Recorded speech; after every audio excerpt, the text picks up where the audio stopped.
The letter arrived at Katherine Swanson's boarding house room in Boston on a Tuesday morning in March of 1882. And it was different from all the others that had come before. This one included a train ticket west and instructions to arrive in Kelton, Utah Territory, by the end of the month, to marry a rancher named Owen Xerxes, who needed a wife to help manage his household. Katherine stood by the narrow window overlooking the grimy street below, her fingers trembling as she reread the formal, almost cold words written in tight script, wondering what kind of man would send for a woman he had never met, and what sort of desperation had driven her to answer the advertisement in the first place. She knew the answer to the second question well enough. At 23 years old, she had been working as a seamstress in a factory for 5 years, ever since her parents died of influenza, and the wages barely kept her fed, let alone clothed or warm during the harsh New England winters. The other women at the factory spoke in whispers about the mail-order bride arrangements, some with scorn, others with envy. But Katherine had always listened with a mixture of both until the day she realized that staying meant a slow death of spirit if not body. The journey west took nearly 2 weeks, and Katherine watched the landscape transform outside the train windows from crowded cities to rolling farmland to vast, empty plains that seemed to stretch endlessly under a sky bigger than she had ever imagined possible. Other passengers came and went at various stops, and she kept to herself mostly, clutching a worn carpet bag that held everything she owned in the world, which was not much at all.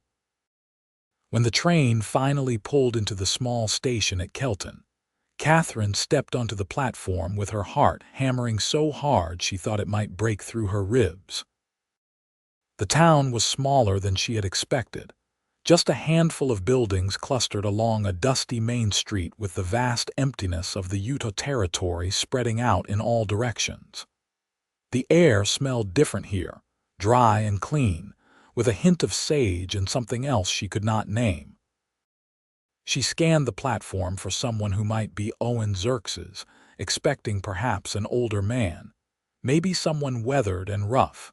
But what she found instead was a tall figure leaning against a post near the station house. He pushed off when he saw her, removing his hat to reveal sandy hair and a face that was younger than she expected, probably no more than 27 or 28, with clear gray eyes that studied her with an intensity that made her breath catch. Katherine Swanson. His voice was low and steady, with a slight drawl that spoke of time spent in the West. "Yes, you must be Owen Xerxes." She forced her voice to remain calm even as her hands gripped her bag tighter. "That would be me." He looked at her for a long moment, and something flickered in his expression that she could not quite read. "Welcome to Kelton. I hope the journey was not too difficult." "It was manageable, thank you." The formal words felt strange on her tongue, addressing this stranger who was meant to become her husband. Owen reached for her bag, and she let him take it, following as he led her toward a wagon hitched to 2 sturdy horses. The town was quiet in the afternoon heat, with only a few people visible along the street, and she felt their curious stares like physical touches against her skin. "My ranch is about an hour outside of town," Owen said as he helped her up onto the wagon seat. His hand on her elbow was gentle, almost careful. "I should probably explain some things before we get there." Katherine settled onto the hard wooden seat, arranging her travel-worn skirts, and waited. The wagon lurched into motion, and Owen kept his eyes on the road ahead as he spoke. "I will be honest with you, Miss Swanson. I did not send for a wife because I was looking for romance or companionship, though I would not object to either. I need help running the ranch. My sister used to manage the household, but she married last year and moved to California with her husband. I have been making do on my own, but it is not sustainable. The house is a mess, the cooking is barely edible, and I am spending too much time on domestic chores when I should be tending the cattle and horses." His bluntness stung more than Katherine wanted to admit, but she appreciated the honesty. "I understand. The arrangement was always meant to be practical." "I will expect you to earn your keep," Owen continued, and there was something almost apologetic in his tone. "Cooking, cleaning, mending, tending the vegetable garden, helping with the chickens. In return, you will have a home, food, protection, and my name. I will not be an unkind husband, Miss Swanson, but I will expect you to work. I have been working since I was 18, Mr. Xerxes. Hard work does not frighten me." Katherine kept her chin up, refusing to let him see how his words had wounded her. She had known this was a business arrangement, but some foolish part of her had hoped for something more, or at least for kindness. Owen glanced at her then, and she saw surprise in his eyes. "I did not mean to offend you. I just wanted to be clear about expectations." "You were very clear." She turned her attention to the landscape rolling past, the scrubby vegetation and distant mountains, the endless sky that was turning gold as the sun began its descent toward the horizon. They rode in silence for a while, the only sounds the creak of the wagon wheels, the clip-clop of hooves on the packed earth, and the occasional call of a bird. Katherine tried to imagine what her life would be like here, in this vast emptiness, with this man who saw her as nothing more than hired help who would share his name and presumably his bed, though he had not mentioned that part yet. "There," Owen said finally, pointing ahead to where a cluster of buildings came into view. "That is the ranch." The main house was larger than Katherine had expected, a solid structure of wood and stone with a wide porch wrapping around the front. There were several outbuildings, a barn that looked well maintained, and corrals where horses moved lazily in the fading light.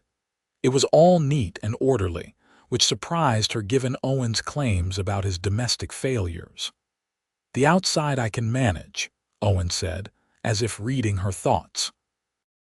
"It is the inside that has gotten away from me." He pulled the wagon up in front of the house and climbed down, then came around to help Katherine descend. When her feet touched the ground, she swayed slightly, stiff from the long journey, and Owen steadied her with a hand on her arm. "Thank you," she murmured, and he nodded, releasing her quickly as if her touch had burned him. The inside of the house confirmed Owen's warnings. The main room that served as kitchen and living area was cluttered with dirty dishes, discarded clothing, and various bits of tack and equipment that clearly had no business being indoors. A fine layer of dust covered most surfaces, and the air smelled stale and musty. Katherine set down her bag and looked around, feeling overwhelming for just a moment before her practical nature reasserted itself. She had cleaned worse in the boarding houses of Boston.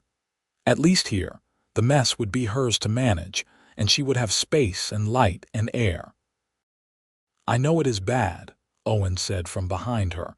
He sounded almost embarrassed. "I kept meaning to clean up before you arrived, but the days got away from me." "Where should I put my things?" Katherine turned to face him, keeping her expression neutral. Owen shifted his weight, suddenly looking uncomfortable. "There are 2 bedrooms. I have been using the one on the left. The other was my sister's. You can have that one. I thought we could wait a bit before making the marriage legal, give you time to settle in and make sure this is really what you want." Katherine blinked in surprise. Whatever she had expected, it was not this consideration, this offering of choice. "That is very generous of you. Like I said, I will not be an unkind husband." Owen met her eyes, and she saw something in his gaze that made her heart skip, though she could not have said what. "You came all this way based on a few letters. Seems only fair to give you an out if you need it. And if I choose to leave, you will be out the cost of the train ticket and no closer to having the help you need," Katherine pointed out, A ghost of a smile touched Owen's lips. "That is true enough. But I would rather be out the cost than trap someone who does not want to be here." They stood looking at each other in the dim, dusty room, and Katherine felt something shift inside her chest, some small warming that she quickly pushed down. This was still a business arrangement, and she would do well to remember that, no matter how considerate Owen Xerxes seemed in this moment. "I should start on this mess," she said, turning away to survey the kitchen area. "Is there fresh water? Pump is just outside the back door. I can bring some in for you." Owen moved toward the door, then paused. "Miss Swanson, I am glad you came. I hope you will find it satisfactory here." "I hope so too, Mr. Xerxes." He left to fetch the water, and Katherine removed her traveling jacket, rolling up her sleeves. The work would be good, she thought. It would keep her hands busy and her mind from dwelling on the strangeness of her situation. Here in this isolated ranch house with a man she did not know, committed to a life she could barely imagine. Owen returned with 2 buckets of water and set them on the counter. "I need to see to the horses and check on the cattle before it gets full dark. Will you be all right on your own for a bit?" "I have been on my own for 5 years, Mr. Xerxes. I will manage." He nodded and left, and Katherine heard his footsteps crossing the porch, then fading toward the barn. She stood alone in the quiet house, letting the silence settle around her, and then she got to work. By the time full darkness fell outside the windows, Katherine had made significant progress. The dishes were washed and put away, the clothing gathered and sorted for washing, the random bits of equipment relocated to the porch for Owen to deal with, and the worst of the dust cleared from the surfaces. Her back ached, and her hands were red and raw, but the room looked considerably better, and she felt a sense of satisfaction in the accomplishment. She found supplies in the pantry and set about making a simple dinner of beans and cornbread, working by the light of oil lamps that she had cleaned and filled. The stove was good quality and worked well once she figured out its temperament, and soon the room was filled with warm, savory smells that made her own stomach growl with hunger. Owen came in just as she was pulling the cornbread from the oven. He stopped in the doorway, looking around the transformed room with wide eyes. "You did all this already?" There was genuine amazement in his voice. "I told you I was not afraid of hard work." Katherine set the cornbread on the table, which she had scrubbed clean and set with plates and utensils she had found in the cupboards. "Dinner is ready, if you want to wash up." Owen continued to stare at the room, then at her, and something crossed his face that she could not quite identify. "Miss Swanson, this is remarkable. I have been living in squalor for months, and you turned it around in a few hours. It is what I am here for, is it not? To earn my keep." She had not meant to sound bitter, but the words came out with an edge she could not entirely suppress. Owen's expression changed, becoming troubled. "Yes, but I did not expect you to work yourself to exhaustion on your first day. You must be tired from the journey." "I am used to working when I am tired." Katherine moved to the stove, ladling beans into bowls. "Please sit. The food will get cold." They sat across from each other at the clean table, and Owen bowed his head for a brief prayer before eating. Katherine followed his lead, then picked up her spoon. The first bite of food reminded her of how little she had eaten during the journey, and she had to force herself to eat slowly, with some semblance of manners. Owen ate, with the single-minded focus of a man who had been living on his own poor cooking for too long. After a few bites, he looked up at her. "This is very good, better than anything I have managed in months. It is just beans and cornbread." Katherine shrugged, but she felt a small glow of pride despite herself. To a man who has been eating burned beans and rocks he tried to pass off as cornbread, this is a feast. Owen's gray eyes held genuine warmth. "Thank you." They finished the meal in a more companionable silence, and Catherine found herself studying Owen when she thought he was not looking. He had strong, capable hands, weathered from outdoor work but well kept. His face, though often serious, had lines around his eyes that suggested he knew how to smile. He was not the cold, demanding taskmaster she had half feared based on his letter. After dinner, Owen insisted on helping her clean up despite her protests that it was her job. They worked side by side at the counter, him washing while she dried and put away, and the domesticity of it felt strange and somehow intimate. "Tell me about Boston," Owen said as he handed her a plate. "I have never been to a big city." "It is crowded and dirty and cold in the winter," Catherine said. "There are lots of people, all on top of each other, everyone rushing somewhere. The factory where I worked had hundreds of women all doing the same tasks over and over, day after day." "Sounds terrible." "It was." Catherine put the plate in the cupboard. "But it was all I knew after my parents died. I had no other family, no prospects. The factory paid enough to keep me alive, barely." Owen was quiet for a moment. "I am sorry about your parents. That must have been hard." "It was a long time ago." Catherine took the next dish from him, their fingers brushing briefly in the transfer, and she felt a spark of something that made her pull away quickly. "My parents died when I was 20, Owen said. "Cholera outbreak. It was just me and my sister Rachel for a few years trying to keep the ranch going. I understand what it is like to be alone." Catherine glanced at him, surprised by the personal revelation. "You are not alone now. You have the ranch, the town nearby, surely friends." "Having people around is not the same as not being alone." Owen met her eyes, and she saw a loneliness there that echoed something in her own heart. They finished the dishes without speaking further, and the silence felt weighted with things unsaid. When the last pot was dried and put away, Catherine stood awkwardly in the middle of the room, suddenly aware that night had fully fallen and they were alone in this house together. This man who was meant to be her husband but was still a stranger. "I should show you to your room," Owen said, seeming to sense her discomfort. He picked up one of the oil lamps and led her down a short hallway. The room he showed her to was small but clean, with a narrow bed, a dresser, and a window that looked out toward the dark shapes of the mountains in the distance. Someone, probably Owen's sister, had left a quilt on the bed and curtains on the window, small touches of comfort that made Catherine's throat tighten. "I hope it will do," Owen said, setting the lamp on the dresser. "If you need anything, I am just across the hall. It is more than adequate." "Thank you." Catherine set her carpet-bag on the bed, suddenly exhausted beyond measure. Owen lingered in the doorway.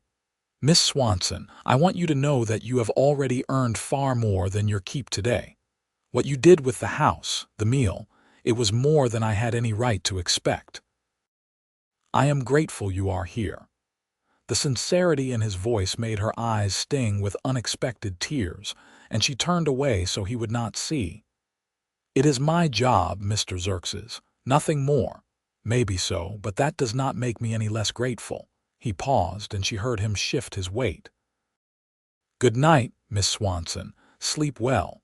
Good night." His footsteps retreated down the hall, and Catherine heard a door close. She sank down onto the bed, her whole body trembling with fatigue and emotion she could not name. In the space of one long day, her entire life had changed, and she had no idea if she had made a terrible mistake or taken the first step toward something better. Catherine woke before dawn the next morning, a habit ingrained from years of factory work, and lay in the unfamiliar bed listening to the sounds of the ranch coming to life. Birds sang outside her window, their calls different from the city sparrows she was used to, and she heard the low lowing of cattle in the distance. The air smelled clean and fresh, flowing through the small gap she had left in the window, and for the first time in years, she felt like she could breathe fully. She dressed quickly in the dim light and made her way to the main room, intending to start breakfast before Owen woke. But she found him already up, dressed in work clothes with his hair damp as if he had just washed at the pump.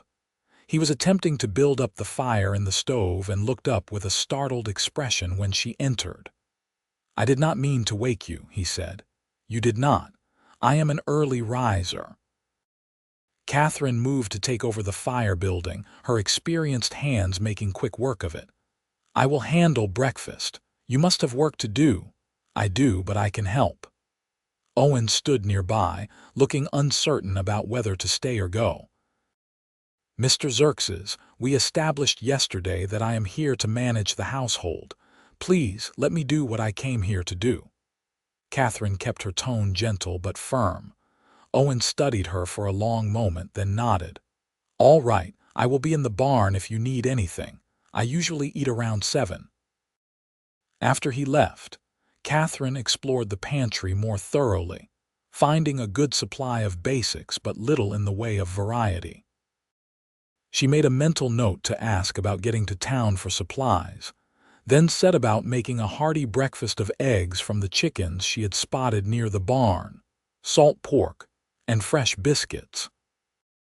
Owen returned at 7 sharp, as if he had been watching the clock, and his face lit up when he saw the spread on the table. "This smells amazing. Sit, please." Katherine poured coffee into 2 cups, the strong brew another thing she had found in the pantry. They ate together, and Katherine found herself watching Owen's reactions to the food, feeling an absurd pleasure when he clearly enjoyed it. She reminded herself sternly that this was just her job, that his appreciation was no different than a factory owner being satisfied with her stitching, but her heart did not seem to want to listen to her head. "What are your plans for the day?" Owen asked, sopping up the last of his eggs with a piece of biscuit.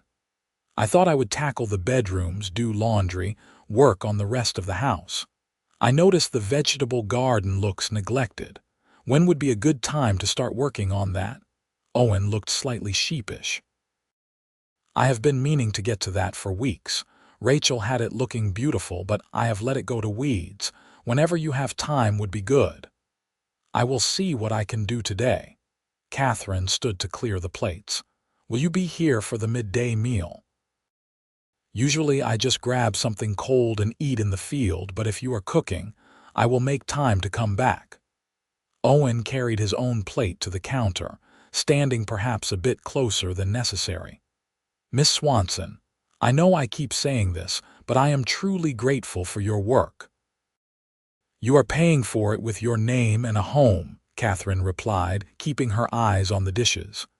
"Is that really all you want from this arrangement?" The question was soft, almost hesitant. Katherine's hands stilled in the dishwater. What did she want? Safety, certainly, a place to belong.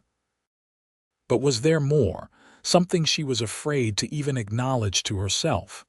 "I want what anyone wants," she said finally.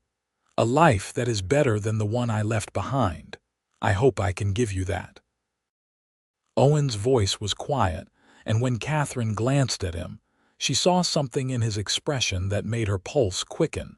Before she could respond, he grabbed his hat from the peg by the door. "I will be in the south pasture if you need me. Thank you for breakfast." Then he was gone, and Katherine was left alone with her racing heart and confused thoughts. She forced herself to focus on the work, scrubbing the dishes with more vigor than necessary, trying to wash away the strange feelings that were beginning to grow inside her. The days began to fall into a pattern. Katherine woke early, made breakfast, spent the day working on the house and grounds, prepared dinner, and spent the evenings in companionable silence with Owen or alone in her room. The house transformed under her care, becoming clean and orderly, with fresh curtains she sewed from fabric she found in a trunk and wildflowers on the table that she picked from the meadow beyond the barn. The vegetable garden took more work, requiring her to pull weeks of growth and turn the soil before she could plant new seeds.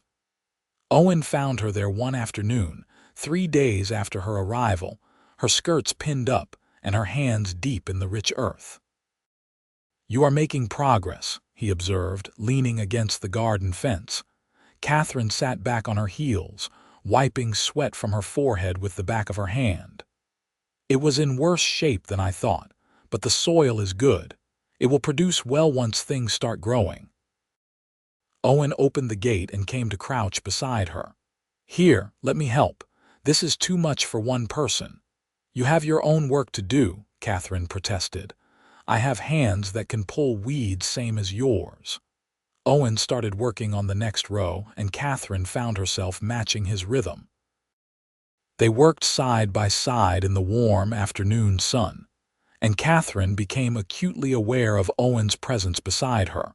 The way his muscles moved under his shirt, the capable strength in his hands, the quiet confidence in everything he did. She caught herself staring and forced her attention back to the weeds. "Tell me about your family," Owen said after a while. "What were they like?" Katherine paused, a handful of weeds dangling from her fingers. "My father was a shopkeeper. He sold dry goods in a small store in Boston. My mother helped him and took care of the house. They were good people, kind and loving. I was their only child. You must miss them, every day, even after all this time." Katherine tossed the weeds into the pile they were accumulating. "What about your parents?" "My father built this ranch from nothing. He was a hard man, but fair. My mother was the gentle one, always singing and making the house feel like a home. They loved each other deeply. You could see it in the way they looked at each other." Owen's voice was wistful. "That is what I always thought marriage should be like. But you sent for a mail-order bride for household help, not love." The words came out before Katherine could stop them. Owen stopped working and turned to look at her. "I did, and I meant what I said about needing help with the ranch. But that does not mean I would object to something more if it developed naturally." Katherine's breath caught. "Mr. Xerxes, Owen, please. We live in the same house, eat meals together, work side by side. Mr. Xerxes seems too formal." "Owen, then, and you should call me Katherine." She forced herself to meet his eyes, those gray eyes that seemed to see more than she wanted to reveal. "Katherine." He said her name like he was tasting it, trying it out. "It suits you." They looked at each other for a long moment, and Katherine felt something pass between them, some acknowledgement of a possibility that neither of them was quite ready to name. Then Owen turned back to the garden, and they continued working until the sun began to sink toward the horizon. That night at dinner, Katherine ventured a question that had been on her mind. "I will need to go to town for supplies soon. The pantry is getting low on several things, and I would like to get fabric for some new curtains and tablecloths." "Of course. I need to go in day after tomorrow for some equipment. You can come with me." Owen passed her the bowl of stew she had made. "It would be a good chance for you to meet some of the townspeople, too." Katherine felt a flutter of nervousness at the thought. "What will you tell them about me?" "The truth, that you came from Boston to be my wife, and that we are taking some time to get to know each other before making it legal." Owen looked at her steadily. "Unless you would rather I tell them something else." "No, the truth is fine." Katherine stirred her stew, not particularly hungry despite having worked hard all day. "Do you think they will accept me?" "Why would they not? I am a stranger, an outsider. Some people do not take kindly to outsiders." She had seen enough prejudice in Boston to know how cruel people could be to those they deemed different. Owen's expression softened. "Katherine, Kelton is a small town, and most folks here are decent. They might be curious, but they will not be unkind, and anyone who is will answer to me." The protective note in his voice made Katherine's heart skip. "Thank you." The trip to Kelton 2 days later was Catherine's first real chance to see the town properly. In the morning light, it looked more substantial than it had when she arrived, with a general store, a church, a bank, a saloon, and various other businesses lining the main street. Owen drove the wagon down the center of town and pulled up in front of the general store. "I need to go to the feed and supply," he said, helping Catherine down from the wagon. "Will you be all right here on your own for a bit?" "I have been shopping on my own for years," Catherine replied, smoothing her skirts. She had worn her best dress, a simple blue calico that she had sewn herself, and had taken extra care with her hair. "Of course. I will meet you back here in an hour or so." Owen hesitated, then added, "You look very nice today, Catherine." He walked away before she could respond, leaving her standing on the boardwalk with heat rising in her cheeks. She watched him go for a moment, appreciating the confident way he moved, then turned to enter the store. The interior was dim and cool, packed with goods of every description. A woman stood behind the counter, middle-aged with sharp eyes and a friendly smile. "Good morning. Can I help you find something?" The woman looked at Catherine with undisguised curiosity. "I have a list of supplies I need." Catherine approached the counter, pulling the paper from her pocket. The woman took the list, scanning it quickly. "I can help you with all of this. Are you new to town? I do not believe we have met." "Yes, I arrived from Boston about a week ago. My name is Katherine Swanson." The woman's eyes widened with recognition. "Oh, you are Owen Xerxes' intended. I heard he had sent for a mail-order bride. I am Margaret O'Connor. My husband and I run this store." "It is nice to meet you, Mrs. O'Connor." Catherine braced herself for judgment or prying questions, but Margaret just smiled warmly. "Owen is a good man, one of the best in these parts. Lost his parents some years back, been struggling on his own since his sister married. We are all glad he is getting some help and perhaps some companionship too." Catherine relaxed slightly. "He has been very kind to me." "That sounds like Owen." Margaret began gathering items from the shelves. "How are you settling in? The ranch can be isolated for someone used to city life." "I am adjusting. The work is different but satisfying." Catherine watched as Margaret efficiently collected the supplies. "I grew up in the city, but my parents were from a small town originally. I think I prefer this." "The West has a way of getting into your blood," Margaret agreed. "My husband and I came out here 20 years ago from Ohio, and I cannot imagine living anywhere else now." They chatted while Margaret filled the order, and Catherine found herself genuinely enjoying the conversation. Margaret was easy to talk to, full of useful information about the town and the surrounding area, and she seemed to have no ulterior motives beyond friendliness. "You will want to join the ladies' sewing circle," Margaret said as she tallied up the purchases. "We meet every other Thursday at the church. It is a good way to meet the other women." "I would like that, thank you." Catherine counted out money from the small amount Owen had given her for purchases. Margaret wrapped the supplies in brown paper and twine. "I will have my husband help load these in your wagon when you are ready. Welcome to Kelton, Catherine. I think you will do just fine here."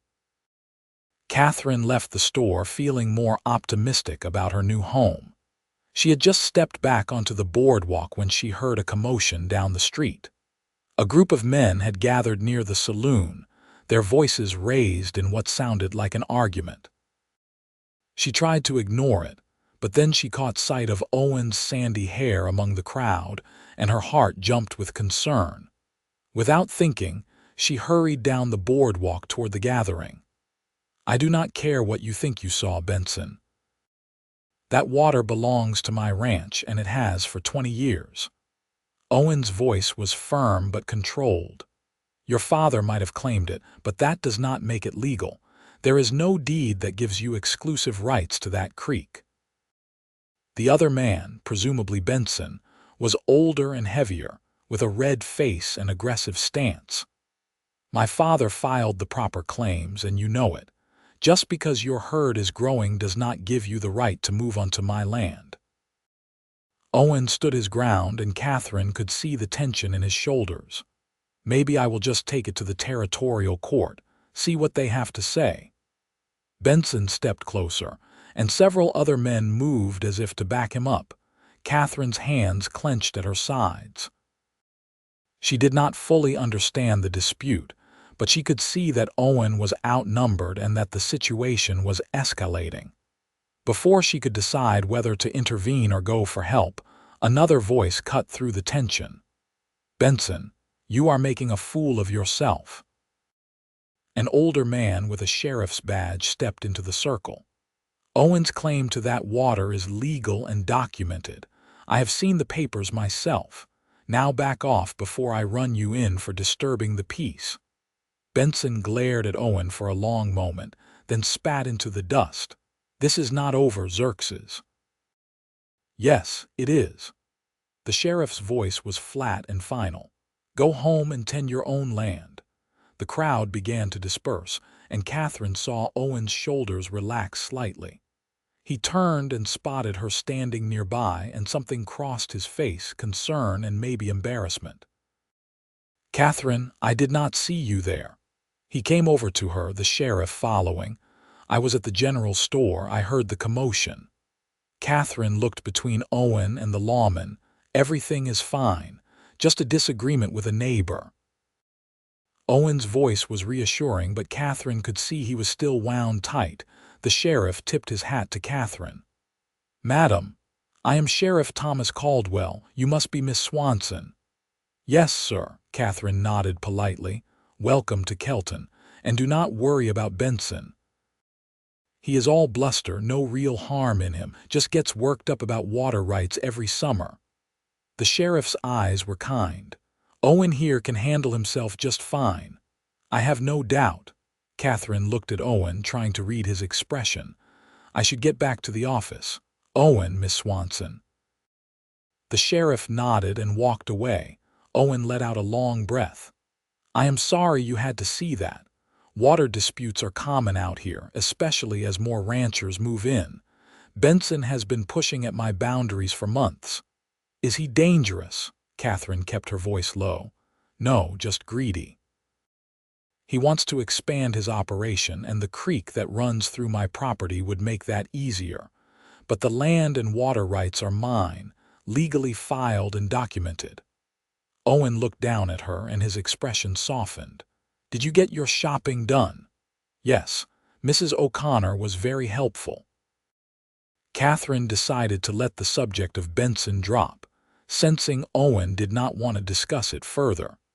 They collected the supplies and loaded them into the wagon, Owen handling the heavy items while Katherine arranged the lighter parcels. Several people called greetings to Owen as they worked, and he introduced Katherine to each one. She was struck by how well-liked he seemed to be, how many people stopped to chat or wave. On the ride back to the ranch, Katherine ventured a question. "Have you lived in Kelton your whole life?" "Born on the ranch. My father came to Utah Territory in 1858, right before I was born. He built the ranch up from nothing, just him and my mother and eventually my sister and me. It is all I have ever known." Owen kept his eyes on the road ahead. "Does that seem dull to you, never having gone anywhere or done anything different?" "Not dull, stable, rooted." Katherine watched the landscape roll by. "I spent my whole life in Boston until I got on that train. Same streets, same buildings, same gray sky, at least you have all this." She gestured at the vast openness around them. "I suppose I take it for granted sometimes." Owen glanced at her. "What do you think of it, truly? Is it what you expected?" Katherine considered the question. "I did not really know what to expect, but I like it more than I thought I would. It is so quiet and empty, but in a good way, like there is room to breathe." "That is a good way to put it." Owen smiled, and Katherine felt that now familiar flutter in her chest. They rode in companionable silence for a while. and Katherine found herself stealing glances at Owen's profile, the strong line of his jaw, the way his hands held the reins with easy confidence. She was becoming dangerously accustomed to his presence, to the sound of his voice and the warmth in his eyes when he looked at her. This was supposed to be a business arrangement, she reminded herself. She was here to work, to earn her keep, and marriage was simply part of the transaction. But somewhere in the past week, her feelings had begun to shift into territory she had not anticipated. Back at the ranch, they unloaded the supplies together, and Katherine set about putting everything away while Owen went to tend to the animals. She was organizing the new fabric when she heard the back door open.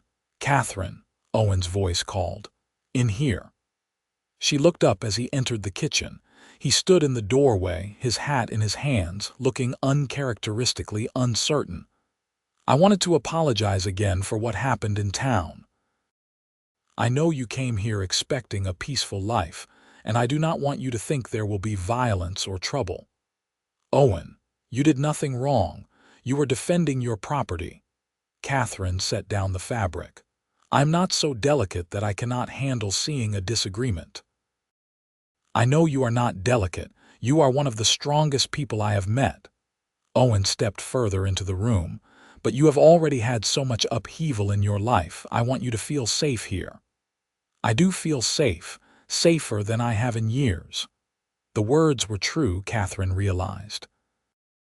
Despite the strangeness of her situation, despite barely knowing Owen, she felt protected here in a way she never had in Boston. Owen's eyes searched her face. "I am glad. Katherine, I know we agreed to take time, to not rush into making the marriage legal. But I want you to know that having you here these past days, it has been more than just having help with the house. You have made this place feel like a home again." Katherine's breath caught. "Owen, I am not saying we need to do anything different," he continued quickly. "I just wanted you to know that I value you as more than just hired help. You are important to me, and I hope I am becoming more to you than just an employer." "You are," Katherine admitted, her voice barely above a whisper. "I did not expect to feel this way. I thought it would just be an arrangement, practical and simple, but it is becoming more complicated." "Is that a bad thing?" Owen took a step closer. "I do not know. I have never been good at complicated." Katherine tried to smile but found her lips trembling. Owen closed the remaining distance between them and gently took her hand. His palm was warm and calloused against hers, and Katherine felt the touch all the way to her core. "We do not have to figure it all out today," he said softly. "We can just take it day by day, see where it leads."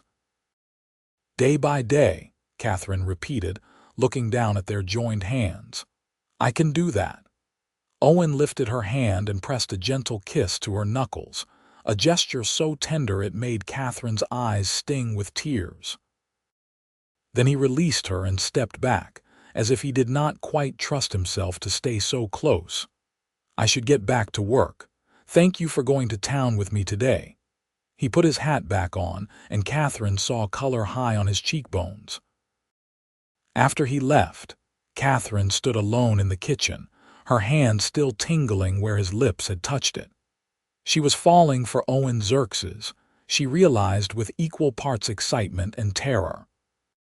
Falling for his kindness, his strength, his quiet humor, the way he looked at her like she was something precious. The question was what she was going to do about it. The next 2 weeks passed in a blur of work and quiet moments that felt increasingly significant.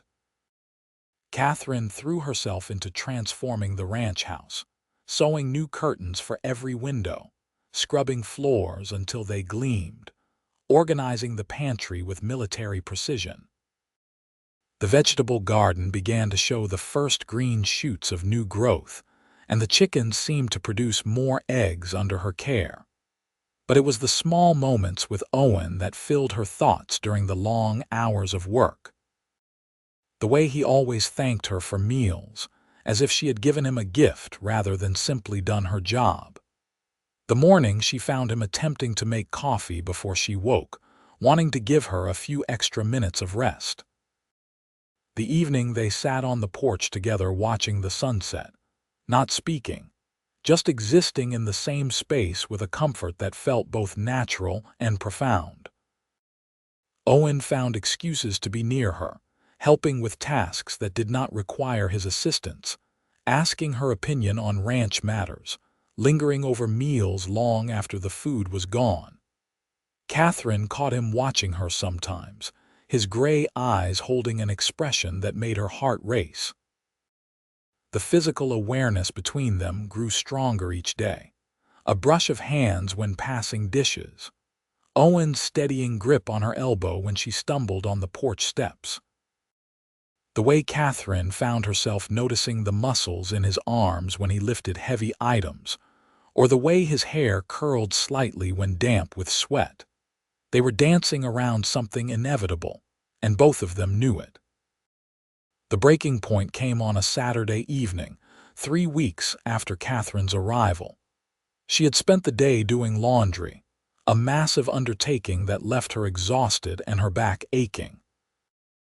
Owen found her hanging the last of the sheets on the line behind the house, the fabric snapping in the evening breeze. "You have been working all day," he said, coming to help her pin a sheet in place. "You should rest."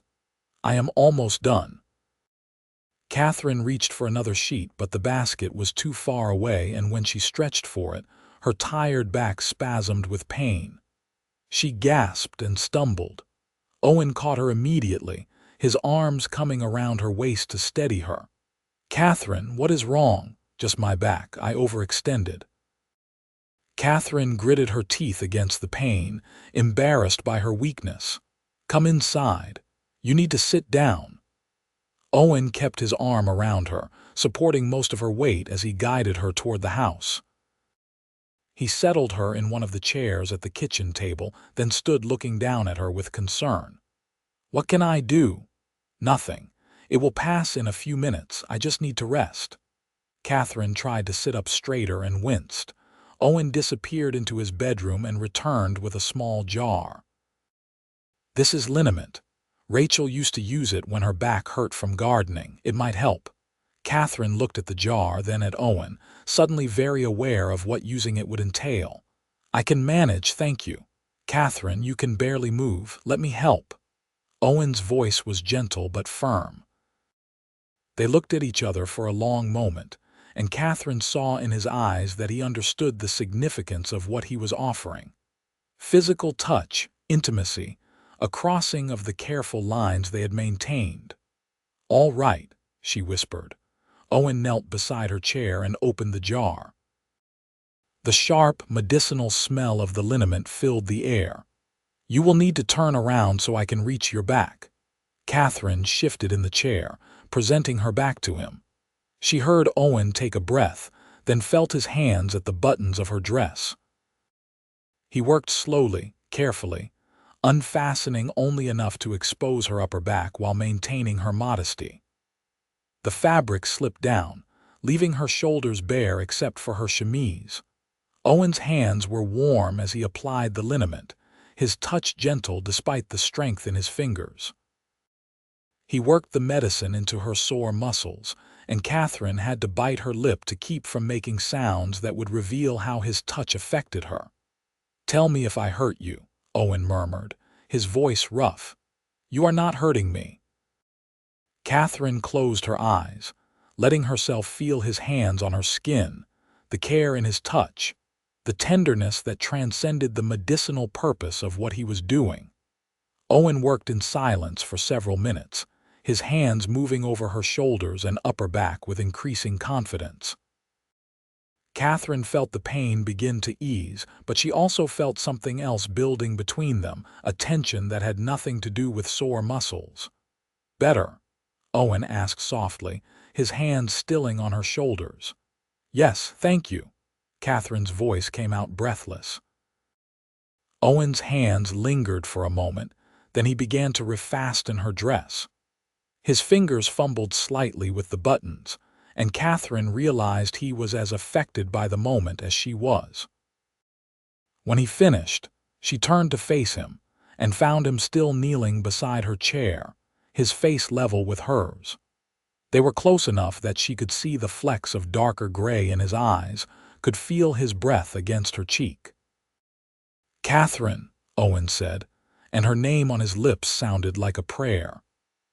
"I cannot keep pretending that having you here is just about the household. I care for you. More each day. If this is not what you want, you need to tell me now before I fall any further." Catherine's heart was pounding so hard she thought he must be able to hear it. "What if I told you I have already fallen? That I came here expecting a business arrangement and found something I did not know I was looking for?" Owen's eyes widened, hope and desire warring in his expression. "Then I would ask if I could kiss you." "Yes," Katherine breathed, and then his lips were on hers. The kiss was gentle at first, almost hesitant, as if Owen was afraid she might break or disappear. But when Catherine's hands came up to rest against his chest, when she leaned into him and kissed him back, he deepened the contact, one hand coming up to cup her face while the other braced against the chair. Katherine had been kissed before, fumbling attempts from boys in Boston who meant nothing and gave nothing. This was different. Owen kissed her like she was precious, like he was trying to communicate everything he felt through the touch of his lips on hers, and Katherine felt herself melting into him. When they finally pulled apart, both breathing hard, Owen rested his forehead against hers. "I have wanted to do that since the day you arrived and looked at me with such determination when I told you that you would need to earn your keep." Katherine laughed, a shaky, breathless sound. "I have wanted you to do that since the day you helped me with the garden and I realized you were nothing like I expected." "What did you expect? Someone cold, practical, interested only in having a housekeeper who would share his bed. Instead, I got you. Is that good or bad?" Owen pulled back enough to look into her eyes. "It is terrifying and wonderful and more than I hoped for." Katherine touched his face, tracing the line of his jaw with her fingers. "I think I am falling in love with you, Owen Xerxes." "I am already there," Owen said. "I think I started falling the moment you told me you were not afraid of hard work, with your chin up and fire in your eyes. I am in love with you, Katherine Swanson." They kissed again, and this time there was no hesitation, only the certainty of feelings acknowledged and reciprocated. When they finally broke apart, Owen stood and pulled Katherine gently to her feet. "How is your back?" he asked, his arm still around her waist. "What back pain?" Katherine was only half joking. The lingering ache was nothing compared to the joy singing through her veins. Owen smiled, that full smile she had seen so rarely, and it transformed his entire face. "I should let you rest. But Katherine, tomorrow will you let me take you somewhere? There is a place I want to show you. I would like that." He kissed her once more, soft and sweet, then reluctantly released her. "Good night, Katherine. Sweet dreams." "Good night, Owen." Katherine went to her room and lay on her bed fully clothed, her fingers touching her lips where she could still feel the pressure of Owen's kiss. She had come west seeking security and survival, but she had found something infinitely more valuable. She had found love. The next morning dawned clear and beautiful, with a sky so blue it almost hurt to look at it. Katherine dressed with care in her riding skirt, which she had not yet had occasion to wear, and met Owen on the front porch where he had 2 horses already saddled. "I was not sure if you could ride," Owen said, coming to help her mount. "If not, we can both take 1 horse. I can ride a little. My father had a horse when I was young, before we moved fully into the city." Katherine settled into the saddle, grateful for the side saddle design that made it easier to manage her skirts. They rode out from the ranch, heading toward the mountains that rose in the distance. The morning was cool and fresh, and Katherine breathed deeply, savoring the clean air and the beauty of the landscape around her. Owen rode beside her, occasionally pointing out landmarks or wildlife, his voice warm and his manner relaxed in a way she had not seen before. After about an hour, they reached a small canyon where a creek ran clear and bright over smooth stones. Cottonwood trees grew along the banks, their leaves rustling in the breeze, and wildflowers bloomed in profusion across a meadow that spread out from the water's edge. "This is one of my favorite places on the ranch," Owen said, dismounting and coming to help Katherine down. "I used to come here as a boy when I wanted to think, or when things got hard after my parents died. I wanted to share it with you." Katherine turned in a slow circle, taking in the beauty of the hidden canyon. "It is incredible. Thank you for bringing me here." Owen took her hand, lacing his fingers through hers. "I brought some food. I thought we could have a picnic, spend the day just being together without work or responsibilities." They spread a blanket under one of the cottonwood trees, and Owen unpacked the basket he had brought. There was bread and cheese, dried fruit, and a jar of lemonade that was still cool from being kept in the springhouse. They ate slowly, talking about everything and nothing, and Katherine felt a contentment she had never known before.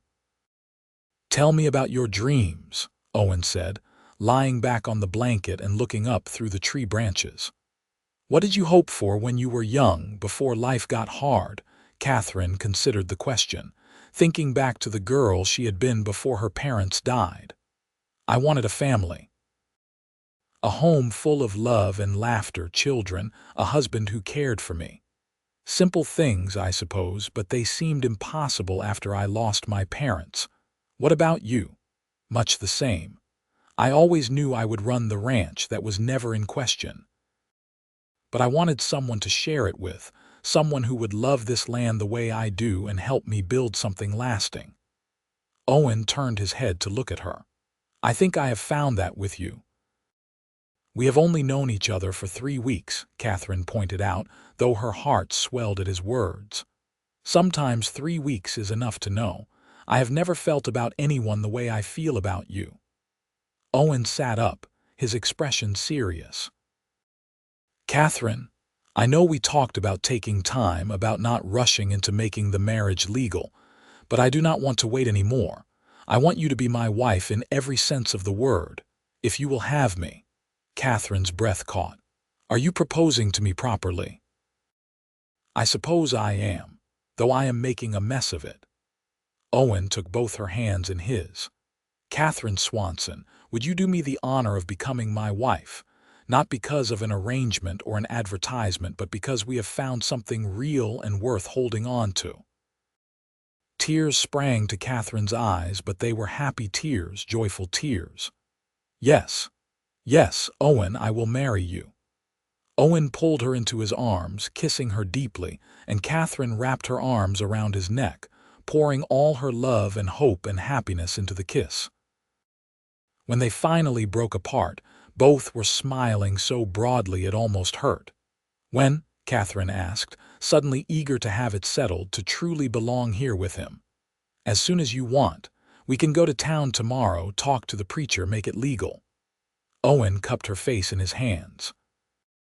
"Then I want to show you just how thoroughly you have earned not just your keep, but my heart, my love, my everything." Katherine blushed at the promise in his voice, but she did not look away. "Tomorrow seems perfect." They spent the rest of the day in the canyon, talking and kissing and making plans for their future. Owen spoke of expanding the herd, maybe adding some sheep, improving the house. Katherine talked about the garden she would grow, the curtains and quilts she would make, maybe learning to help with some of the ranch work beyond just the household. "I want to be a true partner to you," she said as they rode back toward the ranch in the golden light of late afternoon. "Not just someone who cooks and cleans." "You already are a true partner," Owen assured her. "But I will teach you anything you want to learn. We will build this ranch together." That night, they sat on the porch after dinner, Katherine in the chair and Owen on the steps at her feet. her hand resting lightly on his shoulder.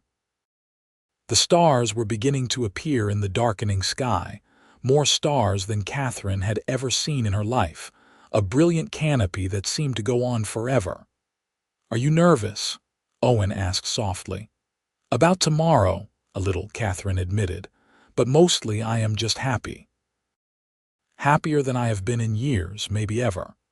Owen turned and kissed her palm. "I will spend the rest of my life trying to keep you that happy. I believe you will." They went to Kelton the next day, both dressed in their Sunday best.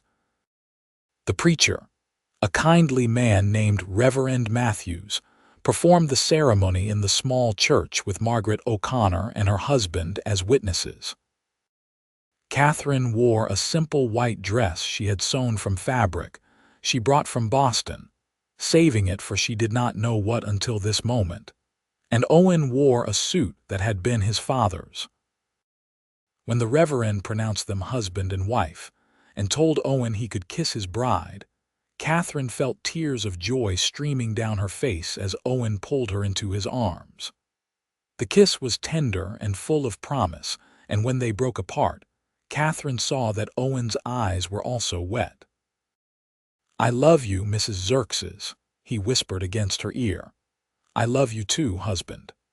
They celebrated with dinner at the hotel in town, a modest but happy affair with Margaret and her husband joining them. Other townspeople stopped by their table to offer congratulations, and Katherine was touched by the warmth of their welcome. On the ride back to the ranch, Katherine leaned against Owen's shoulder, his arm around her waist, feeling like she was exactly where she was meant to be. The sun was setting, painting the sky in brilliant oranges and pinks, and the land stretched out around them in all its vast beauty. "Are you ready to begin our life together?" Owen asked as the ranch came into view. "I have been ready since the moment I said yes," Katherine replied. That night, Owen carried Katherine over the threshold of the ranch house, both of them laughing at the old tradition. He set her down gently in the main room, which was illuminated by oil lamps that cast a warm, golden glow over everything Katherine had worked so hard to make beautiful. "Welcome home, wife," Owen said, his voice thick with emotion. "I have been here for weeks, Owen," Katherine teased gently. "But now you are truly home. This is your place and I am your husband, and nothing will ever change that." Owen pulled her close, his forehead resting against hers. "I know I told you that you had to earn your keep when you first arrived. I regret those words now. You did not need to earn anything. You already had my heart from the moment you stepped off that train." Katherine's eyes filled with tears again. "You gave me so much more than I ever hoped for. I came here looking for survival, and you gave me a life worth living." They kissed, slow and deep, and Owen swept Katherine into his arms, carrying her toward his bedroom, which was now their bedroom. Katherine clung to him, her heart full of love and trust and hope for all the days to come. The months that followed were the happiest of Katherine's life. She and Owen fell into a rhythm of work and companionship that felt as natural as breathing. They worked the ranch together, Katherine learning to help with the animals and even occasionally riding out with Owen to check on the herd. The vegetable garden flourished under her care, producing more than they could eat, so she learned to preserve food for the winter months ahead. The house became a true home, filled with small touches that reflected both of them. Owen built Katherine a sewing table near the window where the light was best, and she made him a quilt for their bed, stitching in patterns that told the story of their life together. They hosted a barn dance in late summer, inviting all their neighbors and townspeople, and Katherine found herself part of a community in a way she had never experienced in Boston. Owen was everything Katherine could have hoped for in a husband. He was patient and kind, passionate and gentle, making her laugh with his dry humor and touching her heart with his thoughtfulness.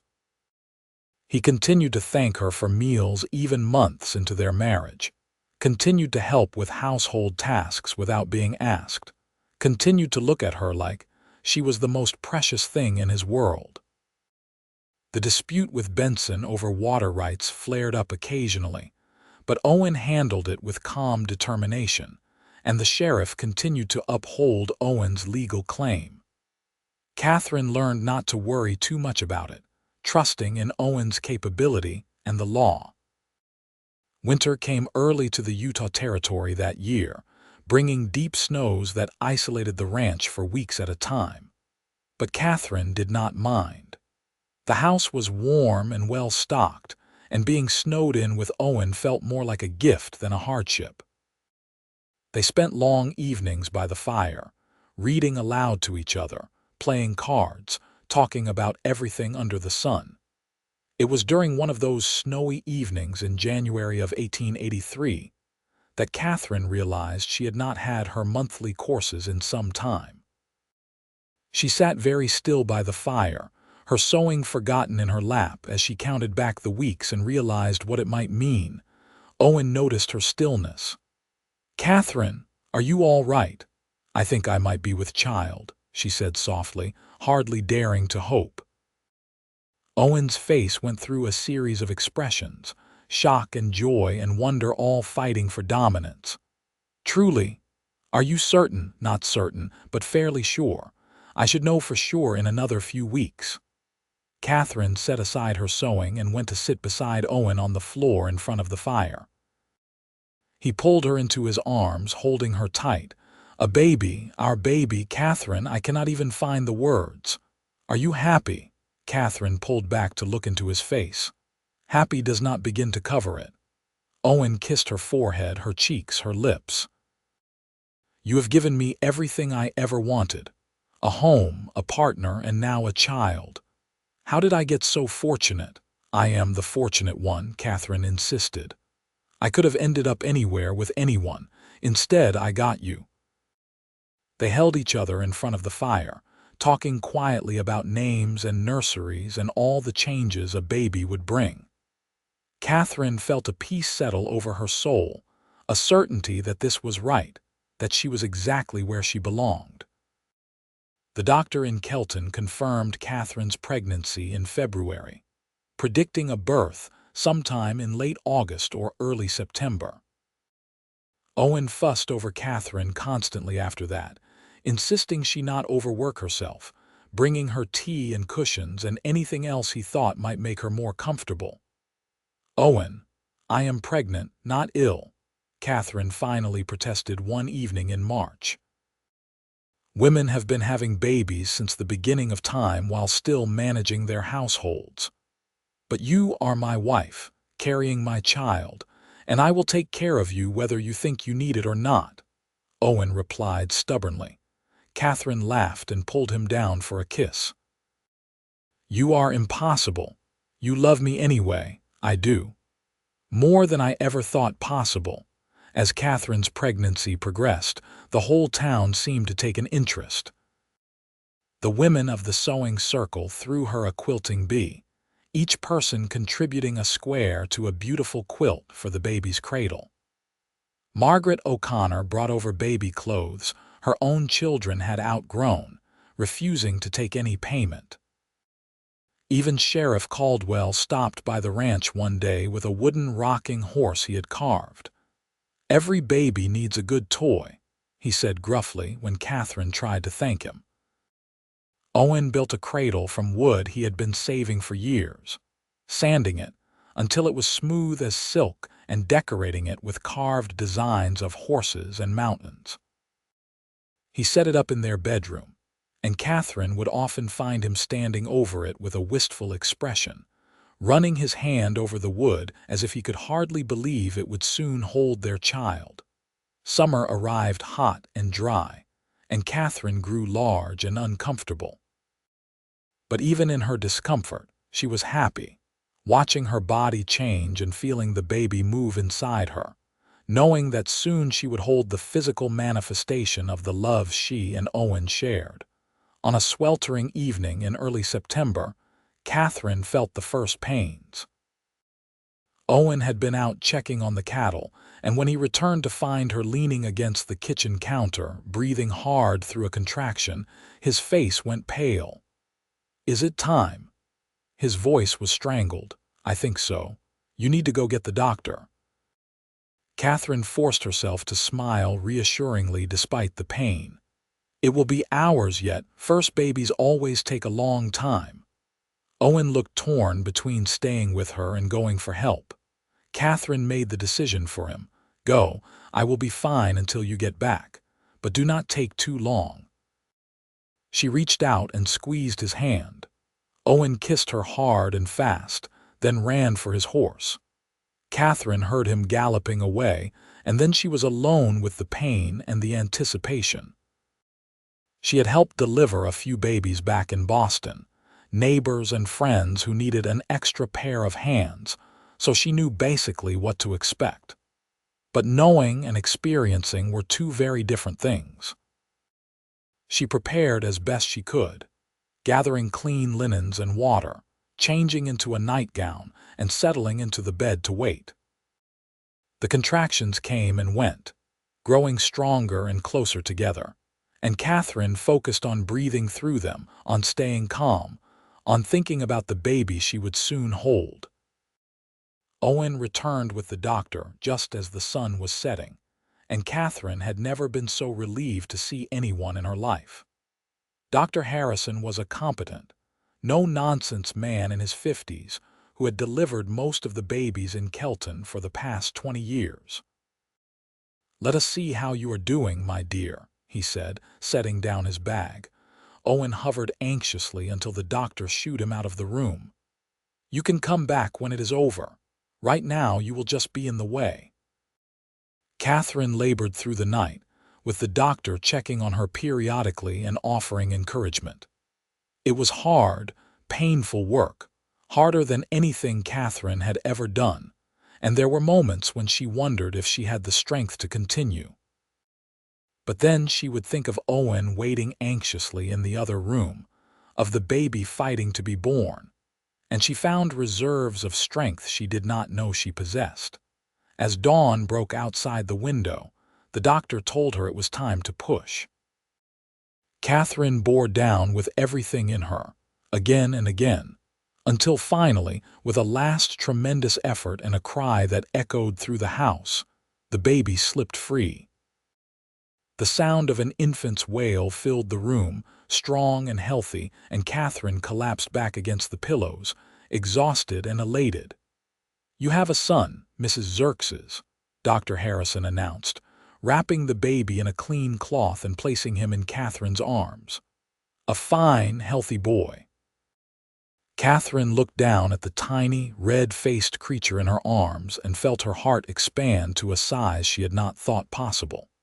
He was perfect, with a downy covering of dark hair and eyes that seemed to look up at her with ancient wisdom even though she knew he could barely see yet.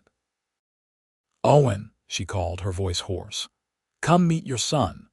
The door burst open and Owen rushed in, his face haggard from a night of worry. He stopped short when he saw Katherine holding the baby, and his expression transformed into pure wonder. A son. He came to the bedside, his eyes locked on the infant. "A son," Katherine confirmed, shifting so Owen could see better. "He is perfect."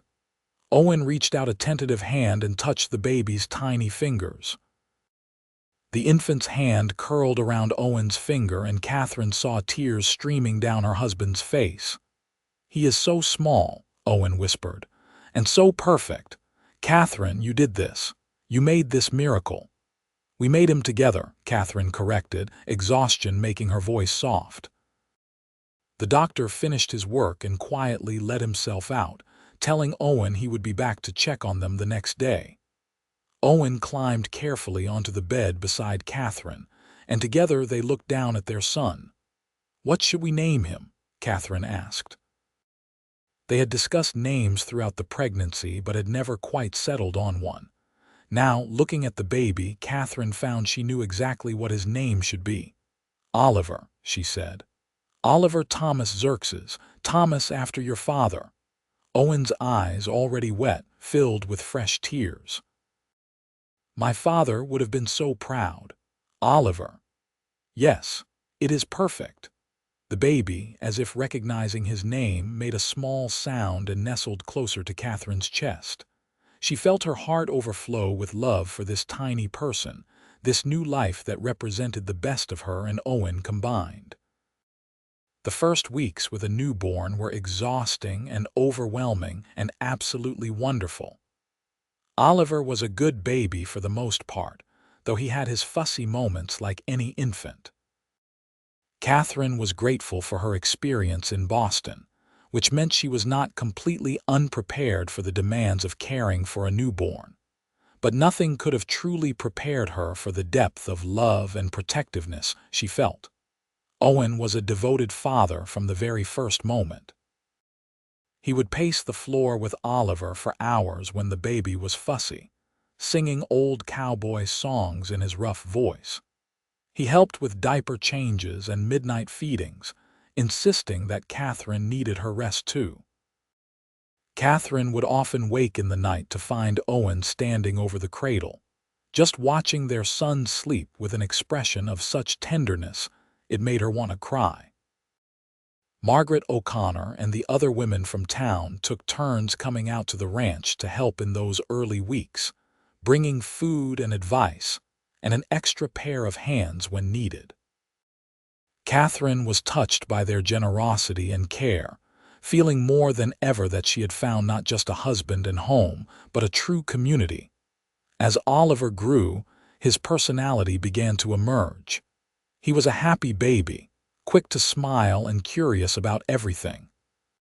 He had Katherine's blue eyes and Owen's sandy hair, and both parents declared him the most beautiful child ever born, though they knew they were hopelessly biased.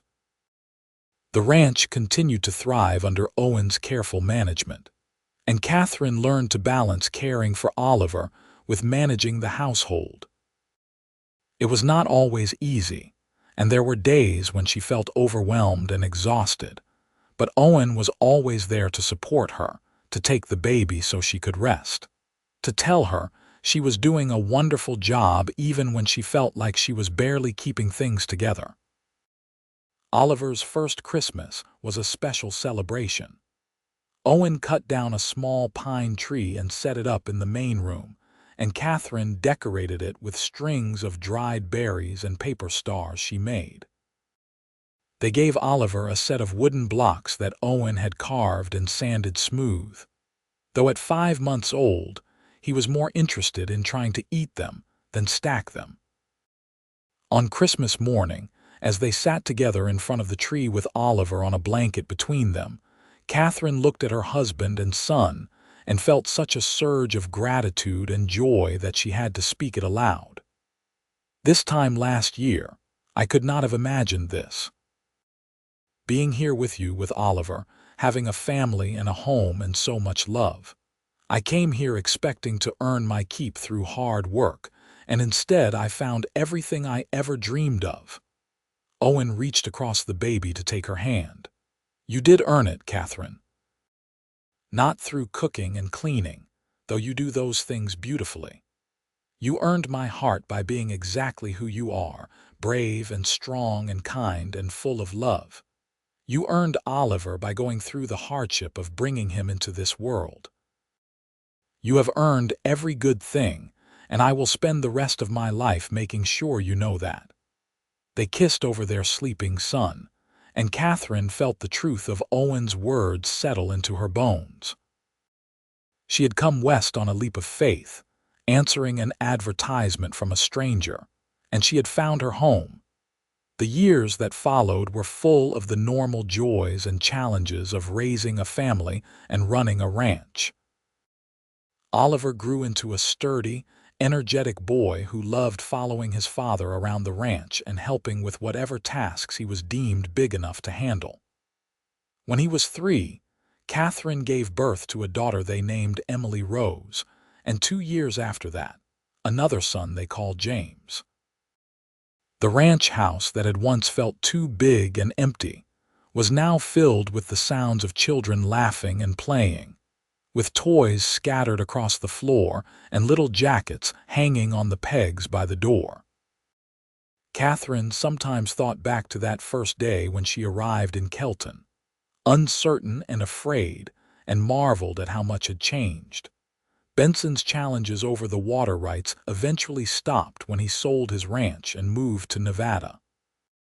A new neighbor bought the property, a friendly family with children close in age to the Xerxes children, and the two families became fast friends. Katherine's vegetable garden became legendary in the area, producing abundant crops year after year. She taught Emily how to tend it as the girl grew older, passing on the skills and knowledge just as she had learned them. Owen expanded the cattle operation and added a small herd of sheep, and the ranch prospered. But more than the material success, it was the love that filled the house that mattered most. Owen and Katherine fell more deeply in love with each passing year, their bond strengthened by the challenges they faced together and the joys they shared. They never lost the habit of thanking each other for the small kindnesses, never took for granted the gift they had found in each other. On their 10th wedding anniversary, Owen gave Katherine a beautiful locket with portraits of their 3 children inside. Katherine gave Owen a new saddle she had been saving up for, beautiful tooled leather that she knew he would use for years to come. They celebrated with a dinner prepared by Margaret O'Connor, who insisted on watching the children so Owen and Katherine could have an evening alone. They rode out to the canyon where Owen had proposed, spreading a blanket under the same cottonwood tree where they had picnicked so many years before. "You remember that day?" Owen asked, lying back with his head in Katherine's lap. "Every moment of it," Katherine replied, running her fingers through his hair, which now showed strands of silver at the temples. "You asked me about my dreams, and you told me you wanted a family, a home full of love and laughter. I got everything I wanted and more." Katherine looked around at the canyon, still as beautiful as it had been that first day. "Did you get what you wanted?" Owen sat up and took both her hands in his. "Katherine, I got more than I ever dared to dream. I thought I was just looking for help with the ranch, someone to cook and clean. Instead, I found the love of my life, my partner in every sense of the word, the mother of my children and my best friend. You gave me everything." "You gave me a life worth living," Katherine said, echoing the words she had spoken on their wedding night. "You saved me, Owen." "We saved each other," Owen corrected, pulling her into his arms. "And we built something beautiful together." They sat together as the sun set, painting the sky in brilliant colors, and Katherine thought about the journey that had brought her here. From the gray streets of Boston to this vast, beautiful land. From loneliness and struggle to love and belonging. From being told she must earn her keep to learning that she had already earned everything that mattered. As they rode back to the ranch in the gathering darkness, Katherine looked ahead to where the lights of their home shone warm and welcoming. She could picture the children inside, probably giving Margaret a run for her money, and the thought made her smile. This was her life now, full and rich and overflowing with blessings. Oliver was 15 now, tall and capable, already talking about taking over the ranch someday. Emily was 12, as good with the horses as her father and as skilled in the garden as her mother. James was 10, with his father's quiet strength and his mother's determination. They had grown up hearing the story of how their parents met, the mail-order bride who came west to earn her keep, and the cowboy who told her she had already earned his heart. It was a story the children never tired of hearing, and Katherine never tired of telling, because it was a reminder that sometimes the most unexpected paths lead to the most beautiful destinations, that taking a risk on an unknown future can bring rewards beyond imagination, that love can grow in the most unlikely circumstances and flourish into something strong and lasting.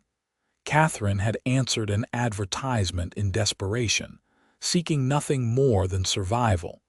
She had found everything she never knew to hope for: a husband who loved and cherished her, children who filled her life with joy, a home that was truly hers, a community that welcomed and accepted her, a life of purpose and meaning.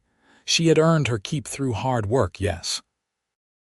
But more importantly, she had earned Owen's heart by being herself, and he had earned hers by seeing her for who she truly was and loving every part of her. And that, Katherine thought as they arrived back at the ranch to the sound of children's voices calling out in greeting, was the greatest gift of all. In the years that followed, the Xerxes Ranch continued to be a place of love and laughter. Grandchildren eventually came, filling the house with new energy and joy. Oliver married a kind young woman from town and built a house on the ranch to raise his own family. Emily became a teacher, educating children in Kelton while still living at home until she met and married a doctor who set up practice in town. James followed in his father's footsteps, taking over more and more of the ranch operations as Owen grew older. Owen and Katherine grew old together, their hair turning silver, their faces lined with the marks of years spent working and living and loving. But their love never diminished. If anything, it grew deeper and stronger with each passing year, seasoned by time and trials and triumphs. On quiet evenings, when the work was done and the house was peaceful, they would sit together on the porch as they had so many times before, holding hands and watching the sunset paint the sky in colors too beautiful to describe. They did not need many words anymore. After so many years together, a look or a touch could communicate volumes, but sometimes Katherine would lean her head on Owen's shoulder and whisper, "I love you." And Owen would kiss her forehead and reply, "I love you too." "You earned my heart, Katherine Xerxes, and you have kept it safe all these years."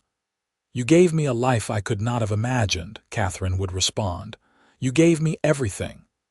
"We gave each other everything," Owen would correct, and Katherine would smile because he was right. Their story became a legend of sorts in Kelton, the tale of the mail-order bride and the cowboy who found true love against all odds. Young couples would point to Owen and Katherine as proof that real, lasting love was possible. The Xerxes Ranch became known not just for its fine cattle and well-tended land, but for the love that had built it and sustained it through the years.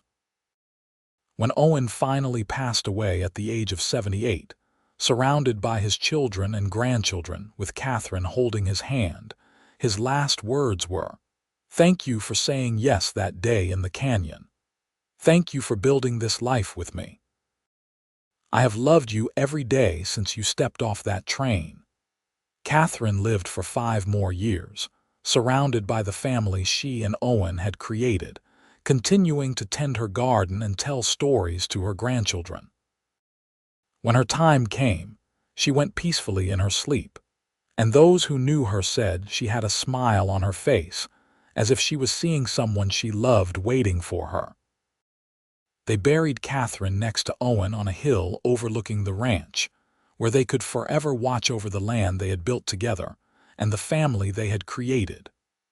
The headstone was simple but perfect, bearing both their names and a single line that told their whole story. "He said you already earned my heart." And so the mail-order bride who had come west seeking only survival had found eternal love, and the cowboy who thought he needed only household help had found his soulmate. Their love story lived on in the family they created, in the ranch that still bore their name, and in the hearts of everyone who knew them. It was a love story for the ages, born in the Wild West, nurtured by hard work and dedication, and lasting beyond death itself. It was proof that sometimes the greatest adventures begin with a single leap of faith, and that love, when it is real and true, can transform everything. Katherine had been told she must earn her keep. Owen had told her she already earned his heart, and in the end, both were true. She had worked hard and contributed to the ranch in countless ways. But more importantly, she had brought love and light and life to a lonely man's world, and he had done the same for her. Their story had a happy ending, not because everything was perfect or easy, but because they faced life together with love and commitment and unwavering faith in each other. They built something that lasted, something beautiful and strong that weathered every storm and celebrated every joy. And if you ever find yourself in Kelton, Utah, and you happen to drive past the Xerxes Ranch, still operating and thriving under the care of Oliver's grandchildren, you might see the small cemetery on the hill and the two headstones standing side by side. You might pause and think about the mail-order bride and the cowboy, and you might smile at the reminder that love, true love, still exists in this world, because that is what Katherine and Owen's story teaches us. That love is worth fighting for, worth working for, worth building a life around. That sometimes the best things come from the biggest risks. That home is not a place but a person, and family is not just blood but the bonds we choose to create. Katherine Swanson came west to earn her keep. She found Owen Xerxes, who told her she had already earned his heart. And together, they built a love story that would echo through the generations, a testament to the power of love to transform lives and create something beautiful from nothing more than faith, hope, and the courage to say yes to an unknown future.